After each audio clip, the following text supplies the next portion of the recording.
menggugat Undang-Undang MD3. Di tengah hiruk-pikuk pemilihan presiden, DPR di ujung masa jabatan mereka mencuri kesempatan dengan mengesahkan perubahan undang-undang tentang MPR, DPR, DPD, dan DPRD atau MD3. Pengesahan itu dilakukan minus fraksi PDIP, PKB, dan Hanura yang walk out pada rapat paripurna Selasa 8 Juli atau sehari jelang pemungutan suara Pilpres. Kita paham bahwa salah satu tugas DPR ialah legislasi. Namun, kita juga kerap gagal memahami kenapa undang-undang yang dihasilkan Dewan tak jarang malah kontraproduktif dengan upaya perbaikan tata kehidupan bangsa dan negara. Pun demikian dengan Undang-Undang MD3. Kehendak Dewan yang konon ingin menjadi lebih baik atau setidaknya ingin mewariskan sesuatu yang baik kepada DPR periode 2014-2019 ternyata tak tampak dalam naskah akhir Undang-Undang MD3. Undang-undang itu malah kental dengan pasal-pasal yang hanya menguntungkan mereka sendiri, tetapi memperlemah penegakan hukum dan pemberantasan korupsi. Soal penegakan hukum, misalnya, Undang-Undang MD3 menggariskan pemanggilan dan permintaan keterangan untuk penyidikan terhadap anggota DPR yang tersangkut pidana harus mendapat persetujuan dari Mahkamah Kehormatan Dewan. Ketentuan itu memang tidak berlaku untuk pidana khusus seperti korupsi. Namun, dalam perkara pidana umum, polisi dan jaksa tak akan lagi leluasa mengusut anggota DPR. DPR jelas telah berbuat diskriminatif. Prinsip equality before the law atau persamaan di muka hukum diterobos. Mereka dengan congkaknya menempatkan diri di kasta yang lebih tinggi yang perlu mendapatkan proteksi tinggi dan penegak hukum tidak sembarangan bisa menyentuh.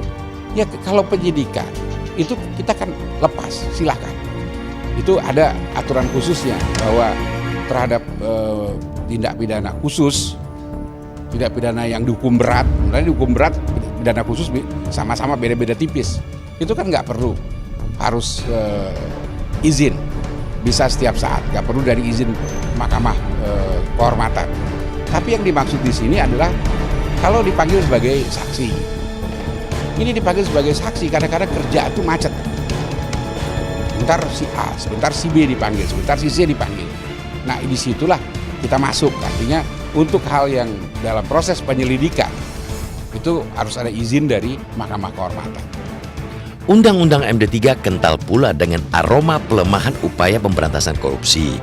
Bahkan, kian membuka celah bagi wakil rakyat untuk berlaku lancung. Badan anggaran yang diduga menjadi tempat yang nyaman bagi anggota Dewan untuk mengeruk uang negara tetap dipertahankan.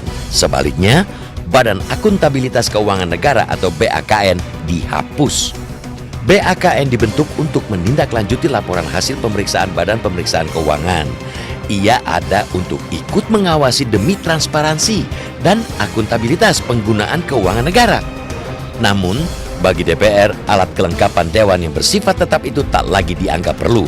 Mereka abai terhadap konsekuensi negatif bahwa menghilangkan BAKN berarti membiarkan celah korupsi terus menganga. Walhasil, Undang-Undang MD3 disusun untuk membuat nyaman kedudukan anggota Dewan. Masih banyak pasal dalam Undang-Undang MD3 yang berseberangan arah dengan keinginan rakyat.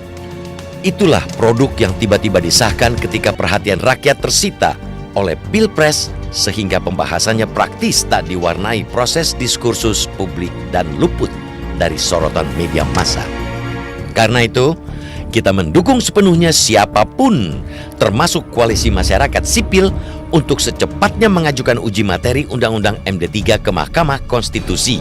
Kita juga berharap dan percaya MK nantinya mengabulkan judicial review itu demi kemaslahatan rakyat, bangsa, dan negara. Negara ini harus memastikan tidak ada satupun pihak yang bisa seenaknya menyalahgunakan kewenangan untuk membuat rapuh penegakan hukum serta membuat lunglai pemberantasan korupsi.